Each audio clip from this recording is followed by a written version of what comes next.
They came to learn about humanity's wars and left haunted by what they saw. Footage of Earth's soldiers shattered their pride, their confidence. Some even resigned on the spot. Because when aliens study human warfare, they don't walk away unchanged, if they walk away at all. They came from 27 worlds. Some wore scaled armor. Others shimmered with bioluminescent skin or clicked mandibles nervously. But all of them were cadets, young, proud, elite recruits from across the galactic accord, chosen to learn, not just war, but victory. They gathered in silence. The chamber was cold, circular, hollow by design. A single platform hovered in the center. Atop it stood Instructor Valrek, a war-hardened veteran of 2 planetary campaigns, known for never raising his voice. Today, he looked almost solemn. "This session," he began, "is not like the others." The cadets shifted uncomfortably. "You are about to witness recorded conflicts from one of the oldest intelligent species in known space. A species that has never been conquered. A species that we do not engage." Confused glances flicked between recruits. Some had trained on deadly jungle moons. Others had practiced siege tactics on ice planets. What kind of species warranted such an ominous tone? Valrek raised his hand. "Before we begin, understand this. What you are about to see is real. Every scream, every tactic, every decision was once made by a living mind. By humans." He let the name hang in the air. "Some of you have never seen one. Some have heard whispers, death-worlders, savages, monsters." He nodded slowly. "Yes, all of it is true." One cadet raised a spined hand.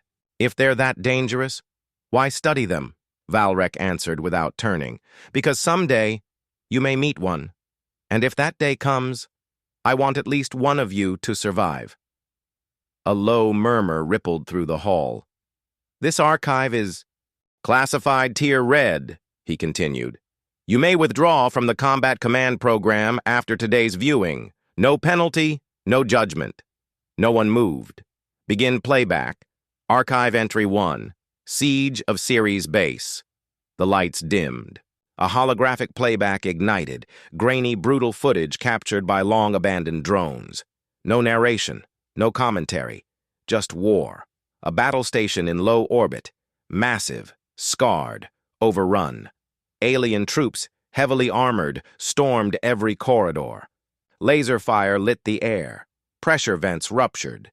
Human defenders, few in number, fought with primal efficiency. A unit of 7 humans held a junction against 3 dozen enemy soldiers. They didn't retreat, even as limbs were blown off. Even as their own walls melted, they fought, with knives, with teeth, with fists. One of the humans took a hit to the chest. His armor failed. He staggered. Another soldier took his weapon before the body hit the floor and kept shooting. Alien. Cadets flinched. A female human barked orders, blood streaking her face. Her voice, calm, absolute, cut through chaos. "Tunnel 4! Blow it! Now!" Another soldier screamed. "Our men are still in there!" She didn't blink. They knew the risk. The footage showed detonation, metal and fire swallowing friend and foe alike. The alien forces stopped pushing after that. Too many bodies, too many traps, too much madness. The scene shifted. Interior cams caught a lone human dragging himself, spine severed, toward a broken comm panel. Blood marked his trail. He used his chin to trigger an emergency beacon. His last words, "Ceres stands." Then he died. Smiling. Silence in the viewing chamber. One cadet, a slender creature with translucent skin, made a faint noise like a sob. Another leaned forward, staring at the frozen frame of the smiling corpse. Valrek's voice cut in again. "These were conscripts, not elite." Murmurs broke out. A reptilian cadet muttered, "That was madness." "No," Valrek said. "That was doctrine." He paused. You saw the self-detonation. They destroyed an entire corridor to delay the enemy by 90 seconds. That cost them 8 of their own. A small, furred cadet whispered, "We calculate for minimal loss." Valrek finished for him. "They calculate for maximal pain." One of the larger recruits, armor clinking with each breath, finally stood up. "They have no fear of death." Valrek looked directly at him. "You are wrong. Humans fear death more than any species I have ever studied." He turned back toward the platform center. "That is what makes them unstoppable." Someone stood. It was the translucent-skinned cadet, shaking. "I withdraw." No one spoke. She turned, walking briskly to the exit. The door hissed open and shut behind her. A few eyes followed. Most didn't. They were still locked on the still frame of that dead soldier's smile. Valrek didn't gloat. He didn't shame. Archive. "Entry 1 is now complete." He looked over the silent crowd. "This was a base they lost. They called it a tactical delay. The human response fleet arrived 2 hours later." He paused. "Only 6 enemy survivors were ever recovered. All of them mad." Another cadet whispered, "They lost and still won." Valrek nodded. "Yes." He stepped back. "In 1 solar hour, we begin Archive Entry 2, Novar Prime." He paused, looking over the cadets. "Those who remain." No one said a word. No one blinked. The silence lasted long after the lights came back on. The next hour passed in weighted silence. No one spoke of the footage. No one asked where the withdrawn cadet had gone. It was as if speaking about it would bring the humans closer. The archive chamber reopened with a low chime. All remaining cadets returned, fewer than before. None made eye contact. Instructor Valrek stood as before, expression neutral, posture rigid. "Next," he said plainly, "is Novar Prime, Black Snowfall." No one asked what the name meant. They would soon learn. The recording started with orbital logs.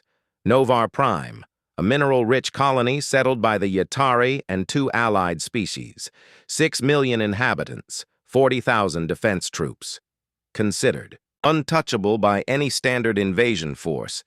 And yet, it fell. In less than a week. The footage shifted to the first wave. A human assault drop.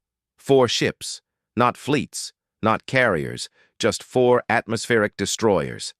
They entered at terminal velocity. No standard shielding, no communication, just impact. From each wreck emerged suits, massive exoskeletal frames, painted black, shaped like armored beasts. Inside them, humans. Only 200 in total. 200 against 40,000, and they advanced like an avalanche. Enemy fire hit them from all directions. Lasers, projectiles, plasma.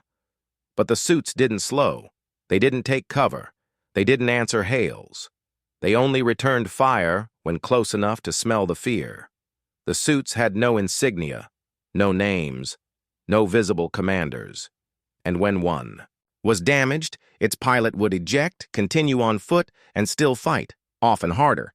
The footage cut to a mountain outpost. Alien defenders watched in horror as black figures marched through chemical storms and blizzard winds. Then came the storm. Black snow, ash.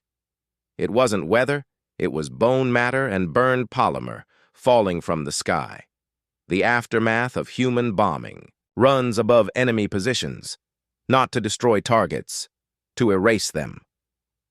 The cadets watching the footage were silent. A few leaned forward, eyes wide, others frozen in place.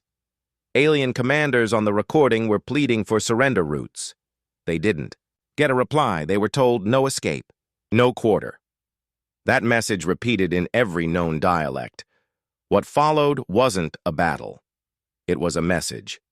Human forces captured enemy field medics and let them live, not out of mercy, but so they could describe what they saw. The medics spoke of humans tearing through trenches with blades once their ammunition ran out, of suits covered in blood, not paint. Of recorded laughter through comms as humans walked through their own burning dead to reach the next fight. Alien soldiers began, deserting en masse. Some killed themselves rather than be taken. The recording paused. Valrek spoke. 50% of the planetary defense resigned before the third day. One cadet asked quietly, "Why didn't they evacuate the civilians?" Valrek replied, "They tried. Human gunships destroyed the escape routes first." Gasps. "Not the civilian ships," Valrek said. "The routes. They mined the sky itself. Any movement through orbit triggered automated annihilation." Another cadet choked.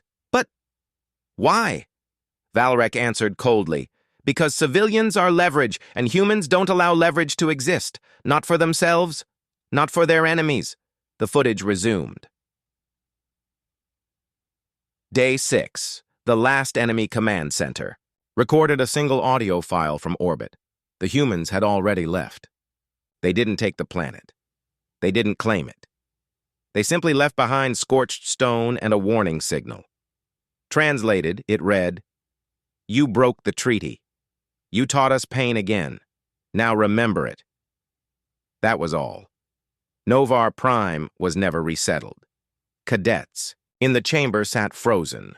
One of them, a younger male, feathered, barely out of adolescence, shook uncontrollably. His claws tapped rhythmically against his leg. Another cadet whispered, "That can't be real." Valrek turned to him. "It is archived truth. We confirmed it with survivors, recovered logs, and AI analysis." The feathered cadet stood suddenly and spoke in a hollow tone. "I withdraw." He turned, walked, and exited. Then another cadet stood. This one didn't speak. She simply left. Third followed moments later. Valrek said nothing. He waited for silence to return. Then he said, "They deployed no orbital support, no nuclear options, no civilian casualties by their standards." A larger cadet, a reptilian species known for ferocity, stood and asked, "Why not wipe the planet clean? Why fight like that?" Valrek turned to him. "Because humans don't just want to win. They want you to remember that you lost, and they want it to haunt you." A long pause. Then Valrek added, "If they destroyed everything from orbit, you might forget. If they land and kill you face to face, you remember it forever." The chamber fell silent again. Another cadet, this one cybernetic, spoke for the first time. "They have no honor, no structure. That wasn't war. That was slaughter." Valrek didn't argue. He simply said, "They don't fight for glory. They fight so they never have to fight again." No one responded.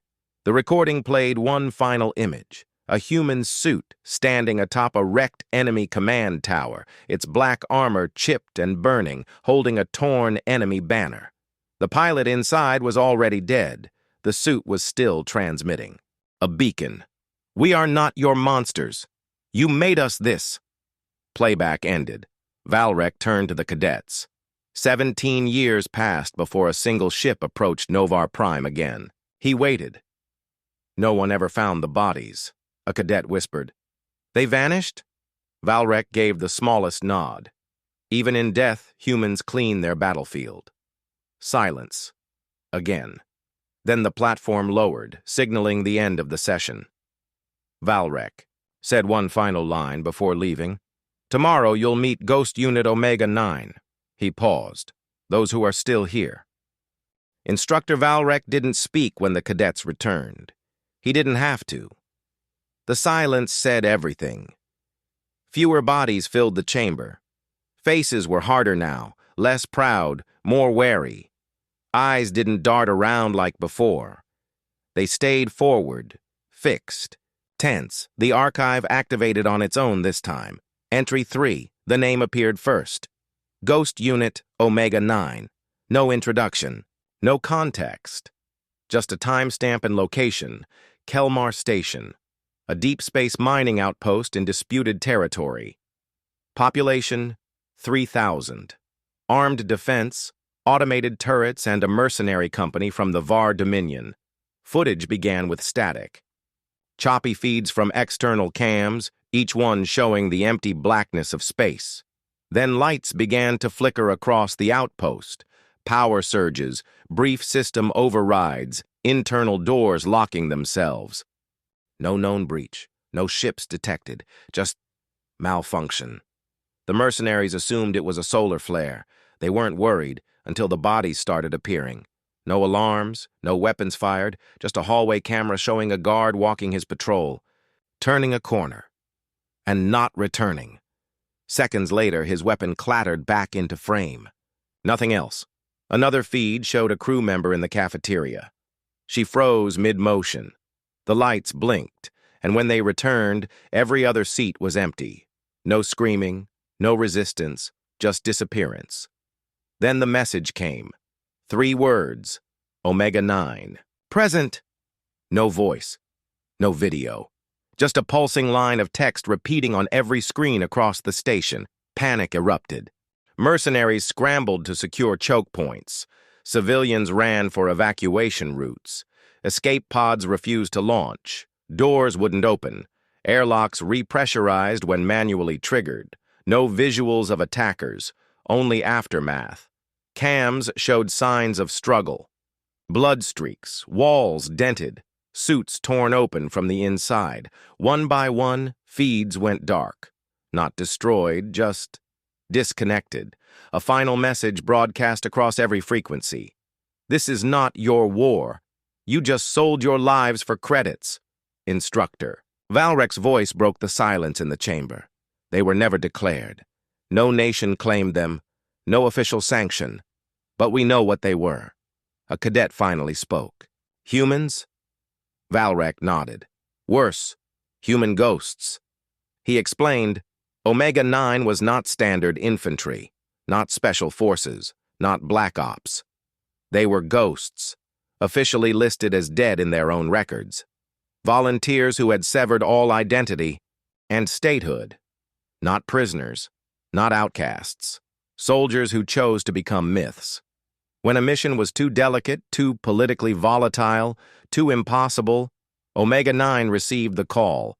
And Kelmar Station? It had begun supplying weapons to anti-human factions under a fake civilian registry. Humanity didn't protest, didn't send diplomats, didn't issue ultimatums. They sent Omega-9. The cadets were still processing the implications. One stood and asked, How did they breach the station? Valrek didn't answer immediately. Then he said, That's the point. We don't know. No ship, no boarding logs, just presence. Another cadet spoke up. That can't be real. They had to get in somehow. Valrek replied, Your logic applies to soldiers. These aren't soldiers anymore. They're consequences. The recording resumed. A civilian message was found after decryption, a private video diary from a systems technician recorded in her final hours. She whispered to the camera, crying, eyes red. They're not killing us all at once. They're picking us off, watching us run. We locked the children in the engine room. We thought it was safest. It wasn't. She looked off screen, whispered, They're here. Then silence. Nothing but breathing. And finally static. Valrek let the silence settle again. 3,000 lives, he said. 0 survivors. No structural damage, no broadcasts, no trace. The data logs from Kelmar Station were retrieved only because a scavenger ship passed. Through 6 months later and found the station abandoned. Clean floors, no blood, no bodies, just one line left behind on the central terminal. Debt paid. The cadets stared, unmoving. Then Valrek delivered the worst part. The only reason we know Omega-9 exists at all, he said slowly, is because they allowed us to. One cadet muttered, They left evidence on purpose? Valrek nodded. Not. Evidence. Warnings. A long pause. Then another cadet whispered, So they don't just win battles, they erase you. Another added, They choose not to destroy you all until you cross the line. Valrek stepped down from the platform. They don't erase to hide. They erase to remind you that they could have stayed. He looked at the cadets, those still sitting, still pretending they could process this. They aren't invincible. They're just willing to be inhuman longer than you're willing to survive. One cadet finally stood. He didn't announce his resignation. He just walked out. Another followed, then a third. None of them spoke. The chamber's numbers dropped again. Valrek didn't try to stop them. He simply turned back toward the archive. When they leave evidence, he said quietly, you're already forgiven. He paused. If they don't, you were never remembered. Playback complete. There were only 34 cadets left, out of the original 100. The air in the chamber had changed. Heavier now. No one cracked jokes between sessions. No one questioned the archive's authenticity anymore. They knew. Instructor Valrek entered without speaking. He gestured once. The archive obeyed. Playback began. Operation Glass Storm, no dramatics, no buildup. Just a name and coordinates. Tellan Rift, Outer Colonies, Sector 7 Gamma. The footage opened with orbital maps showing settlement clusters across 6 moons, civilian habitats, mining facilities, agricultural centers. The targets were not military. The reason? Retaliation. A human colony transport, civilian, unarmed, marked under neutral accord, was ambushed by a joint strike force from 3 accord-aligned species, 17,000 humans aboard. No survivors. The attack was meant as a message. A warning. It worked, but not in the way the Accord expected. 72 hours after the incident, an automated message hit every comm relay across the region. Not a threat. Not even addressed to the aggressors. Just this. Glasstorm initiated. Evacuate anything you love. No signature, no banner, no logo, but the message was clear. The footage shifted to the first moon. 6 minutes. That's how long. It took from initial detection to total silence. No ships seen, no weapons identified, just instant atmosphere collapse, molten infrastructure, and electromagnetic pulses that reduced every digital system to slag. Second moon. Same result. Then the third, fourth, fifth, all within 90 minutes. Not a single broadcast from survivors, no distress beacons, no visual confirmation of an enemy fleet, just silence. And ash. By the time the 6th moon was targeted, the Accord scrambled emergency evacuation fleets. It didn't matter. The exits were blocked by hundreds of micro-mines drifting through space. Like debris, each one cloaked, each one perfectly timed. The Accord lost over 200,000 citizens trying to escape. None of them were human. Instructor Valrek paused the footage. He explained without ceremony, Operation Glasstorm was the human doctrine of disproportionate reprisal. It was not a secret. It was doctrine. When a civilian population was attacked without provocation, humanity didn't respond with force. They responded with void. Not destruction of enemies. Destruction of memory. The cadets didn't speak. Not yet. Valrek resumed playback, an internal. Memo recovered from one of the moons flashed across the display. Written by a comms officer moments before the blackout. The text read, "They're not taking our resources.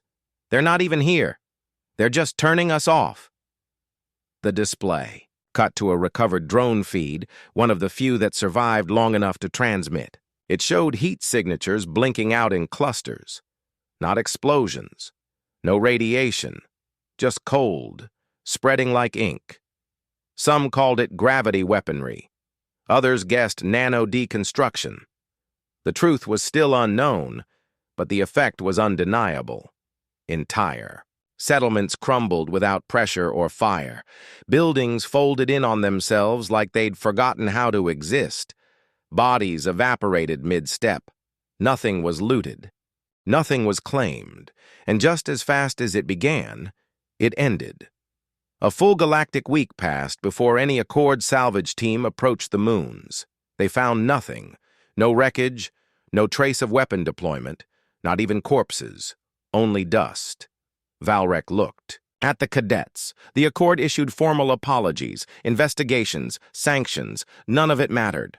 He gave them the number. 6 moons, 1.2 million dead, 0 casualties on the human side. Finally, a cadet raised her voice. Why didn't they issue demands first? Valrek answered, because they knew demands would be ignored. Another cadet asked, but why destroy civilians? Valrek didn't blink. They didn't destroy civilians. They removed leverage. The room went still. He continued, you kill 17,000 of theirs, they erase 1.2 million of yours. You call that madness. They call that math. Another voice spoke, older, more composed. But if they had the power to do this, why don't they rule us? Valrek's answer came cold and clear. Because they don't care about ruling. They care about warning. A long pause. Then Valrek added, they assume your first mistake is always your last, because if it isn't, they will make sure it is. One cadet stood. He didn't speak. He simply walked out. Another followed. Then, 3 more. Of the 34 cadets, 8 remained. The rest had seen enough. Valrek didn't turn to watch them go. He faced forward, as if the departures were expected, as if they'd already happened before. One remaining cadet spoke softly, barely audible. What did they name the weapon? Valrek looked at him. They didn't name the weapon. He paused. They named the operation, another beat, because to them, this wasn't a weapon. It was a correction. He turned toward the console, closing the archive feed, his final words before exiting the chamber. When they strike, it is not to punish you. It is to end the conversation. Only 8 cadets returned. No one sat near each other. The shared pride, the interspecies rivalry, the laughter, they were all gone, replaced by cold silence and careful breaths. Some hadn't spoken since the first archive. Others hadn't slept. Instructor Valrek didn't offer comfort. He activated the session and stepped back. This one began differently.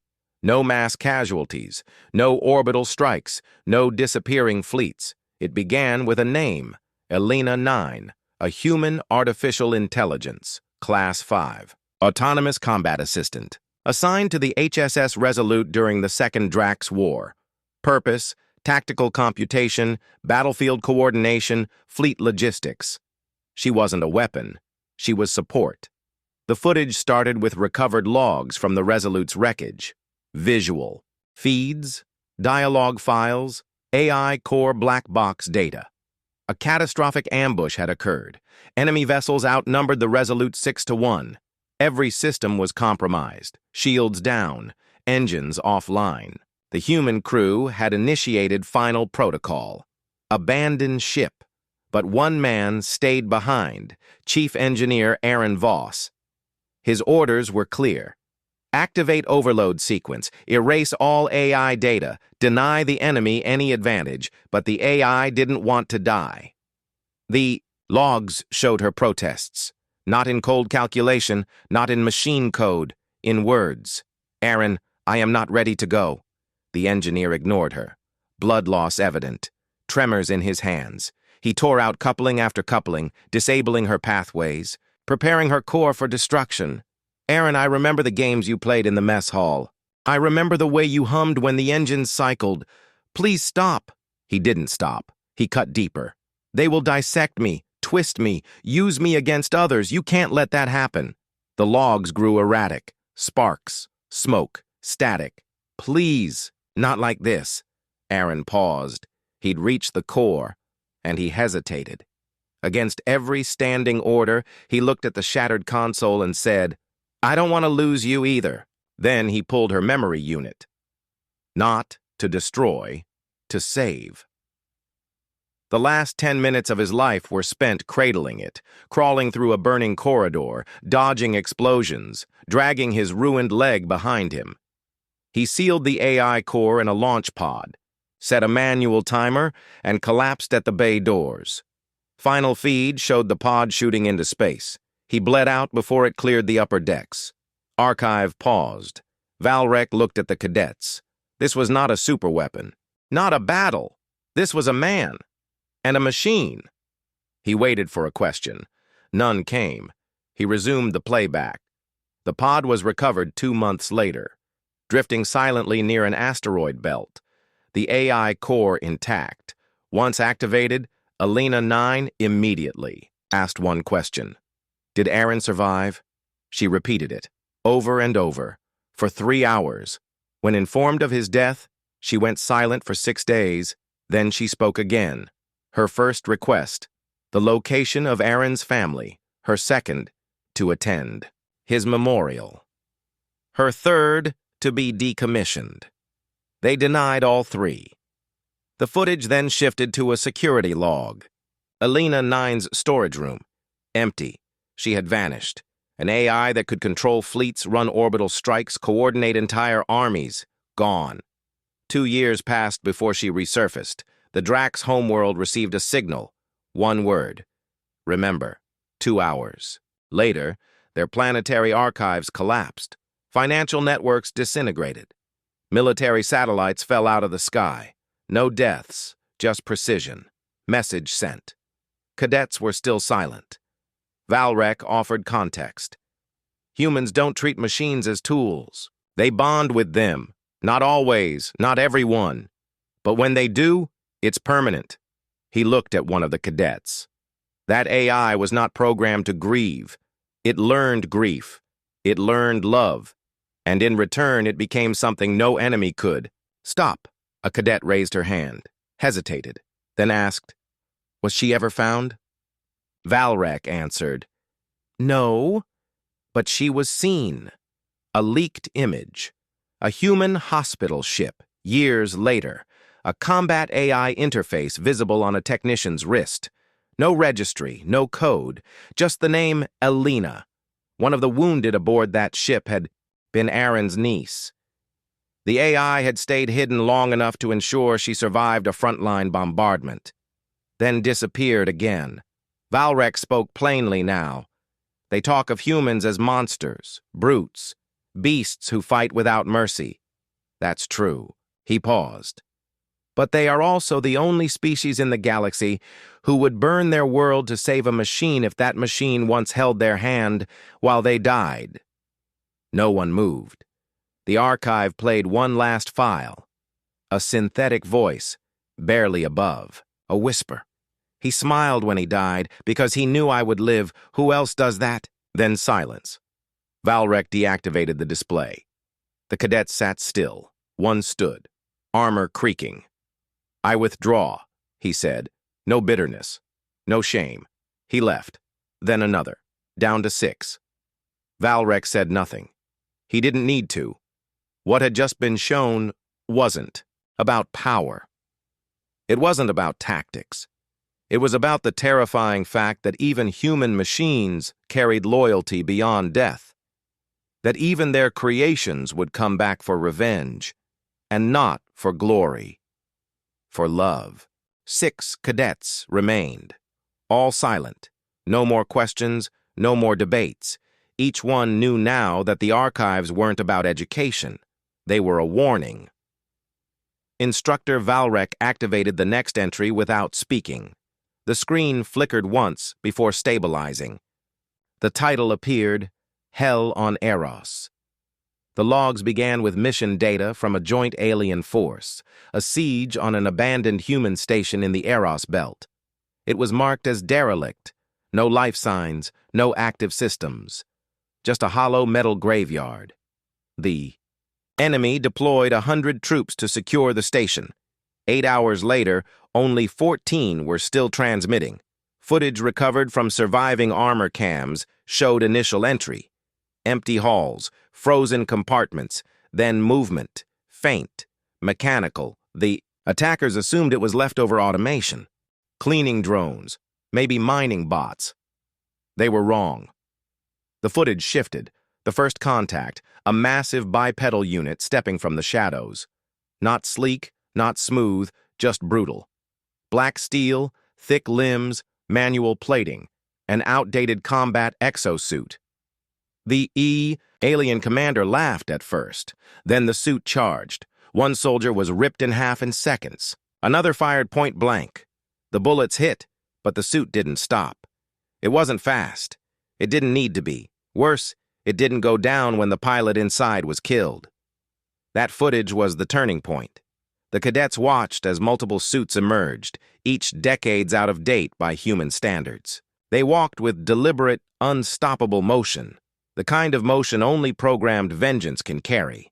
One cam caught something terrifying, blood leaking from a helmet inside a moving suit. The pilot had been dead for over an hour. The system kept going anyway.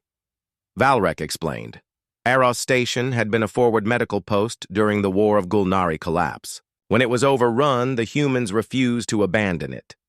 They had no reinforcements, no evacuation, just wounded soldiers and limited supplies. They knew they would be overrun eventually, so they wired the suits, linked the neural cores to motion, triggers, last orders, defend the station at all costs. The humans died, but their suits didn't stop. One suit stood guard at the entry gate for 9 months. It didn't move unless approached. Every time someone came close, it activated the same pre-recorded line. This post is not abandoned. No one knows how many suits were left running. No one ever went back to find out. The archive switched to post-mission analysis. The alien fleet that attacked Eros retreated after losing 35% of its forces. Not to human resistance, but to dead men walking. The analysts couldn't explain how the suits stayed active. Power should have failed, motors should have locked, targeting systems degraded, but they didn't stop. They operated as if fueled by something that couldn't be measured. One of the cadets whispered, "They're not machines." Valrek answered, "No, they're promises, encased in metal." The footage showed a final log, recorded by a Gulnari technician trying to salvage equipment from Eros. He got one suit deactivated. Only one. When he cracked open the cockpit, the pilot's hands were still fused to the controls. Bone, not flesh. Long decayed. The technician had wept. The log ended with his last words. They died waiting for orders that never came. Another cadet stood. No drama, no announcement, just silent retreat. 5 remained. Valrek didn't watch him leave. Instead, he asked, "Why do you think they built those suits to keep moving after death?" One cadet answered, "To scare us." Valrek shook his head. "No, to protect the wounded too broken to move, because they didn't have enough men left to do it alive." Another cadet said, "That's madness. There's no tactical logic in animating corpses." Valrek nodded. "Agreed. There is only human logic." The last frame of the recording displayed a single sentence, etched onto a support beam in Eros Station. Likely done with a combat knife before death. "If they come, make sure they never leave." Valrek deactivated the archive. No one spoke for a long time. Eventually, one cadet whispered, "They fight even after death. What does that make them?" Valrek looked at him directly. "That depends," he said. "Are you the one wearing the suit, or the one trying to get past it?" 5 cadets remained. No one looked each other in the eye anymore. They weren't peers now. They were survivors. Not of war, but of knowing. Instructor Valrek didn't waste time. The archive activated immediately. A single phrase appeared. "Why? We never invaded Earth." There was no video at first, only historical data. Thousands of years of war, treaties, and colonial expansion laid out in cold text. The galaxy had consumed itself for cycles, rising and collapsing again and again. Humanity, by contrast, stayed quiet, isolated, always rebuilding, never reaching out. For generations, Earth was seen as a backwater, a minor blue planet on the edge of mapped space, no interstellar claim, no major exports, no standing fleet beyond the Sol system. By all known metrics, they were primitive, and yet no one touched them. Valrek narrated now, his voice calm, flat. 200 years ago, a proposal was submitted to the Accord High Council. The objective was simple: secure Earth, seize resources, and bring humans into compliant integration. The cadets watched the archived record scroll through the votes. It passed unanimously. The first contact was a recon probe. It entered Sol without resistance. It transmitted for 14 minutes. Then it went silent. No damage, no retrieval. Just silence. The second probe was armored, cloaked, faster. It entered from the Oort cloud. It lasted 17 minutes. Then came the survey ship, crewed by 35, equipped with full stealth capabilities, quantum jump escape systems, and fail-safes across all tiers. It disappeared completely. No debris, no signal, no last transmission. Not even the echo of a distress pulse. 6 months later, a final diplomatic attempt was made. A message, encoded with every known language and neural pattern, offering peaceful dialogue. Earth responded with 4 words. "We see you now." Valrek let the phrase hang. No fleet moved toward Earth again. One cadet finally broke the silence. "They didn't fire a shot." Valrek shook his head. "They didn't have to." He explained that after the final probe, systems across 5 nearby colonies experienced something unprecedented. Random power losses, climate control failures, AI assistants deactivated in sync, entire storage archives corrupted overnight. No malware, no trace, no warning. Only after 2 full planetary rotations did the systems come back online. All across every screen, every terminal, every device, the same message: "Do not try again." One cadet said, "So they used cyber warfare?" Valrek answered, "That would imply they wanted to disable us. They didn't. They wanted us to remember." The recording continued, now with visual feeds. Classified logs from the few alien spies who had managed to infiltrate Earth decades prior. Every single one of them transmitted similar conclusions. Earth was not disarmed. Earth was not asleep. They were preparing. Each industrial center hidden underground. Civilian populations trained from childhood in survival strategy. Civil defense networks built into planetary crust layers. Artificial weather systems meant not for comfort, but for disruption. Orbital junk arrays masking defensive platforms, and beneath their oceans, unknown signals. Hundreds of them. Humanity wasn't weak. They were waiting. Valrek explained further. In every invasion simulation run by the Accord, Earth fell within days. He paused, but the simulation ended with one flaw. Earth never stopped fighting. Even after occupation, even after surrender scenarios. He glanced at the cadets. In every test, humans used their own annihilation as a weapon. They scorched their atmosphere, nuked their oceans, collapsed their own cities, just to deny the enemy the chance to win, one cadet whispered. So they were never afraid of us, just of losing to us.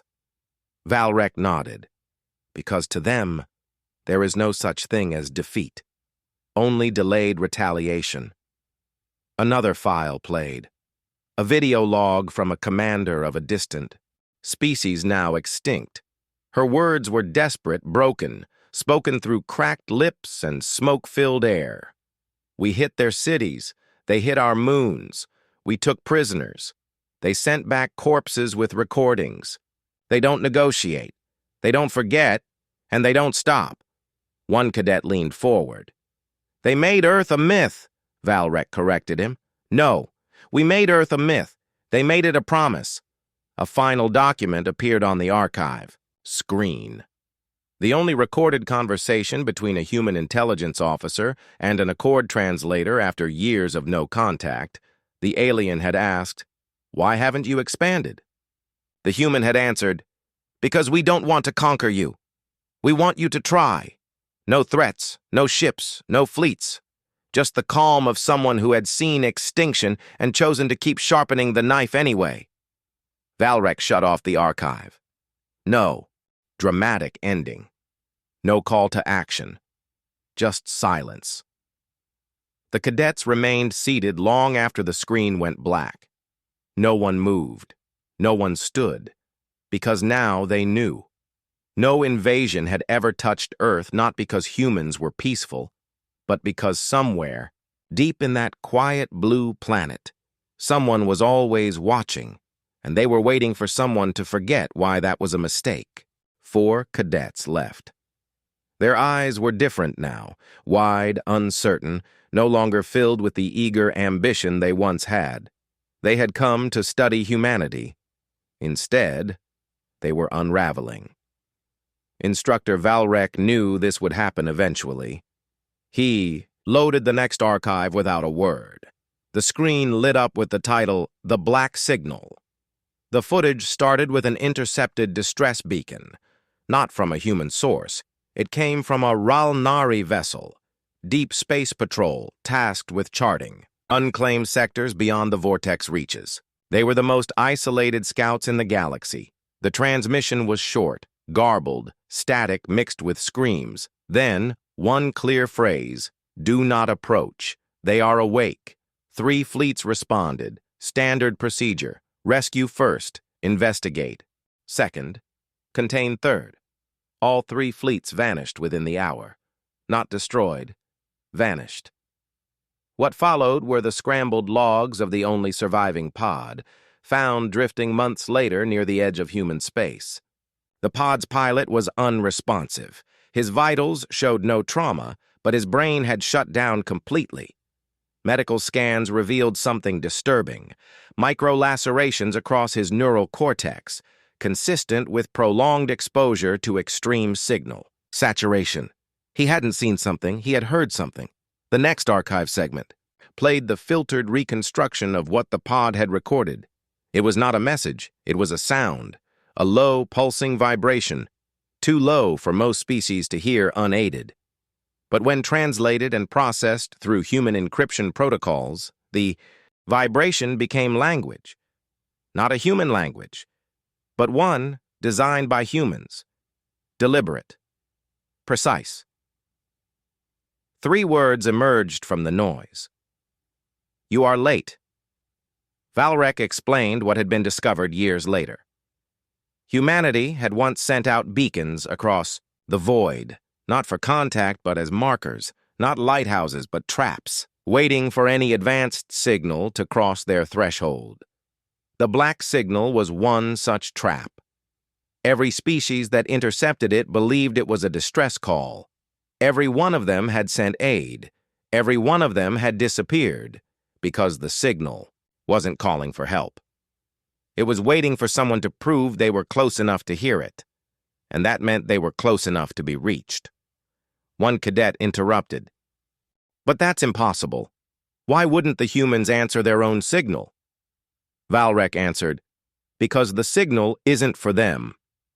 He explained how early in human history, after discovering the first signs of non-human civilizations, Earth's strategic doctrine shifted. They didn't build monuments or embassies, they built listening posts, hidden, unmanned, autonomous. Then they seeded them across known space and beyond, dozens, hundreds, maybe thousands. Each one disguised as a dead relay, a broken probe, or an ancient buoy, and each one programmed to emit a signal the moment they were detected, a signal meant to test who would come, and what they'd do once they arrived. Valrek opened a secondary archive, footage recovered from one of the black signal relay nodes. It showed what happened to a Karathi salvage team that ignored the warnings and attempted to dismantle the node for study. At first, nothing happened, then the node activated. No explosion. No energy surge, just silence. Their ship's lights died. Internal gravity failed. Airlocks opened without command, and a message appeared on every screen, in every language. You should have listened. Every crew member vanished. Not killed, vanished. No blood, no wreckage. Only empty suits. The salvage craft was later found by a human recon drone. Drifting, untouched, its core systems intact. The drone did not approach. It simply circled for 3 minutes, then left. Humanity already knew what had happened. One cadet leaned forward. So they built a network designed to catch curiosity. Valrek nodded. Not curiosity, arrogance. The room fell quiet again. Valrek played one final file. It was old, pre-contact era. A recording from an anonymous human strategist, likely part of Earth's Black Defense Council. His voice was calm, measured, almost bored. We won't chase them. We won't invade. We don't need to. If they're out there, they'll come. Sooner or later, someone always does. And when they do, we'll know exactly who they are. Because only a fool answers a call without knowing who placed it. The screen went black. Another cadet stood. Pale. No ceremony. Just quiet resignation. 3 remained. Valrek didn't acknowledge the departure. Instead, he faced the rest and asked a single question. What kind of species builds traps for gods? No one answered, because they all already knew. The remaining 3 cadets sat in silence. They didn't flinch when the next archive lit up.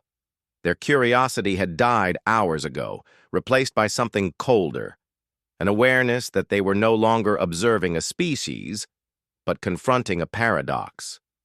Instructor Valrek initiated the next file without preamble. Title: The Broken Pact. For nearly a century, an unspoken agreement had existed within the Galactic Accord. Earth was to be left alone. No contact, no intrusion.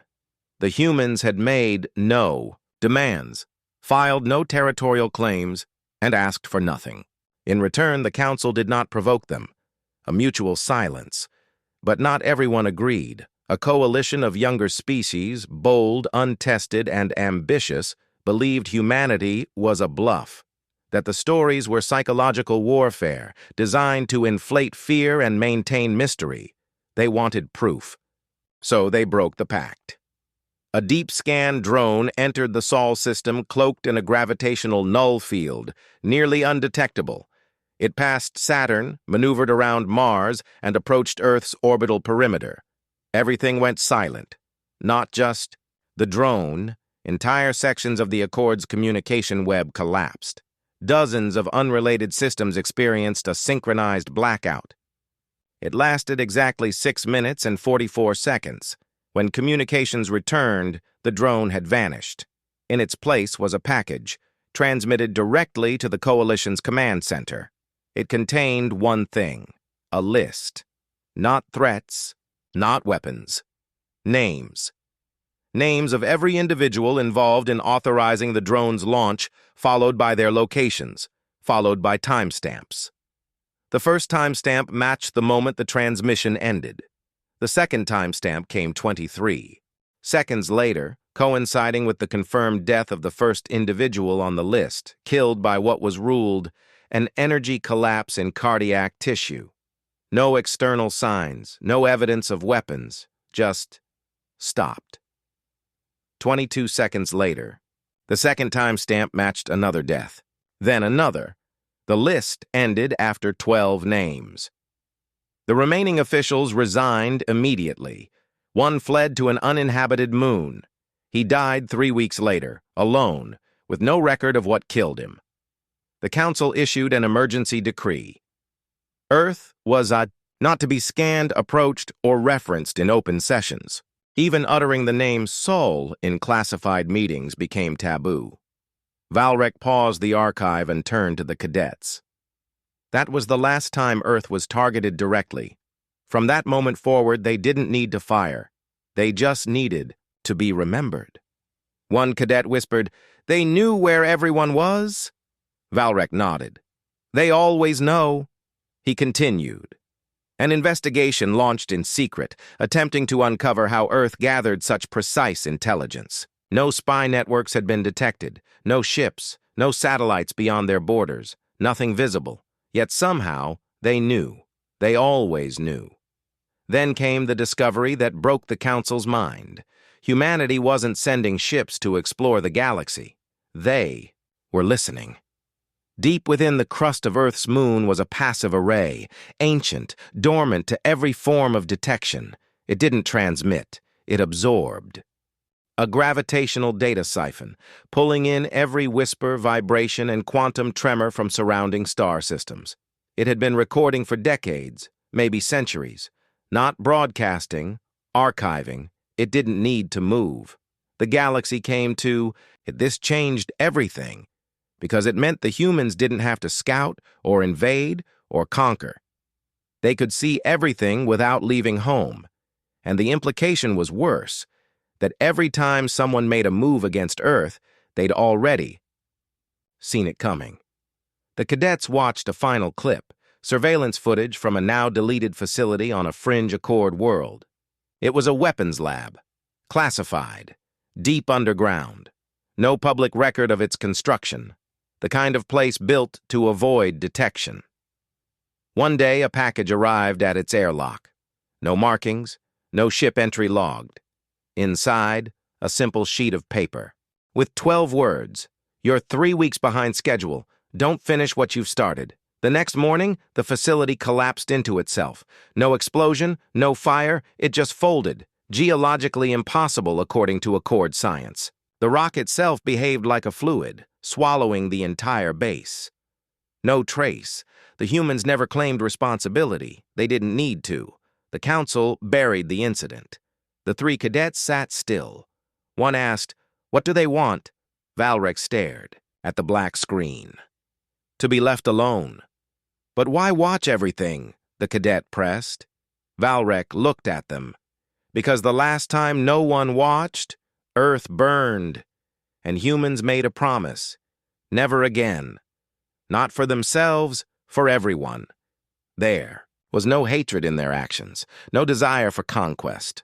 They weren't predators. They were the galaxy's last line of consequences, not because they chose to be, but because they accepted that no one else could. And so, in the silence of space, humanity watched. Not with hope, not with fear, but with readiness. Always ready, always listening, waiting for someone to forget. Just once. The cadets were no longer students. Not in the way they had entered this program. Each had stared into the abyss that was human history, and the abyss had stared back with cold, unblinking precision. The final file loaded without flair.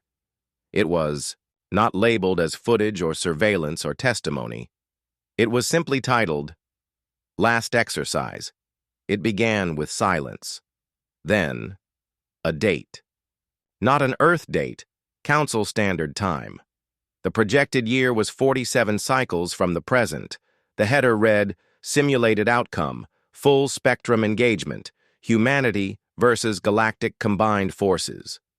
The cadets leaned forward. For the first time since this began, curiosity surfaced again. Not to challenge, but to understand. The Council had run the simulation in secret.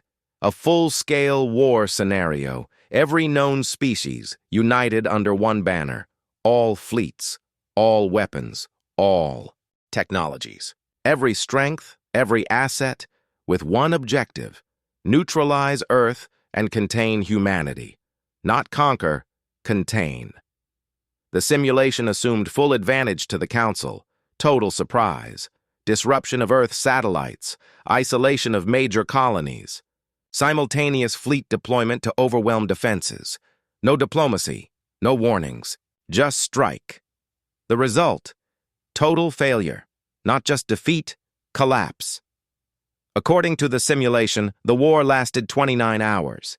The cadets couldn't believe it. They rewound, reran it. Valrek let them, over and over. Same result, Earth's orbital.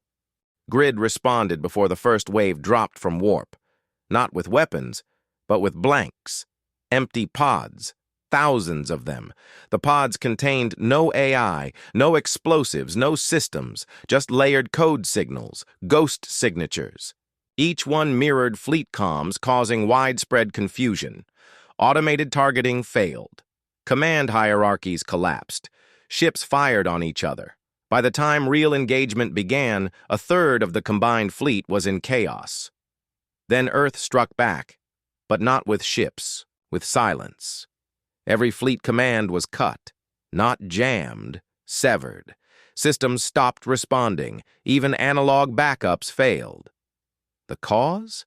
A signal buried inside the fleet's own software, implanted years ago, unknown, undetected, waiting for one command. From Earth. One word, and it activated. The simulation showed Earth's actual offensive capability only being deployed once the enemy was disarmed. Human vessels emerged not from Sol, but from shadow sectors no one had noticed. Not in formation, not by pattern, just there, already inside Council territory. They didn't fire warning shots. They dismantled leadership structures, communication, nexuses, logistics hubs. Without leadership, the fleet was no longer a force. It was a scattered collection of ships trying to survive. Humanity never landed a single troop on a Council world. They didn't need to. The war ended with a ceasefire. Broadcast never sent by the Council. It originated from Earth. And the message wasn't gloating. It was a single question. Why did you make us do this? That was the final outcome. No victory music, no dramatics. Just a report of casualties, estimated at less than 0.01% on Earth's side and complete strategic loss on the Council's. Valrek turned off the simulation. He didn't speak for a while. When he did, his voice had no ceremony. You were never meant to fear humans. You were meant to understand why they must be left alone. The cadets said nothing. Valrek continued. They are not cruel. They are not conquerors. But they are. A species forged by extinction events, betrayal, and survival through overwhelming odds. And they learned one thing from it all. Never trust the future to chance. He told them how humanity had once believed in peace, in cooperation, in rising above. But every time they reached out, someone tried to break their hand. So they withdrew, not out of spite, but necessity. They became quiet, purposeful, intentional, and, in that silence, they didn't decay. They evolved. They hid nothing and everything at once. They broadcast peace while engineering deterrence. They offered alliances while planning for betrayal. They invited others to speak while listening more than anyone else. Every strength of the Council, technology, communication, biology, warfare, had been dissected by humans not to exploit but to calculate. They understood every threat because they assumed every possibility, and in doing so, they became the one species you couldn't surprise. The cadets were asked one final question in the program. If you met a human, what would you say? One cadet answered, nothing. I'd listen. Another said, I'd ask what they're protecting us from. The last one was quiet for a long time before finally replying, I'd ask how to protect others the way they do. Valrek nodded. That's why we show you these archives. Because understanding them isn't about fear. It's about responsibility. They became monsters in the dark because someone had to stand between this galaxy and what comes next. You are here not to fight them. You are here to make sure you never make them fight again. The lights dimmed. The training was over, and 3 cadets walked away, not as soldiers, but as witnesses. Because now they understood the truth every species eventually learns. Humanity isn't the threat. They're the warning.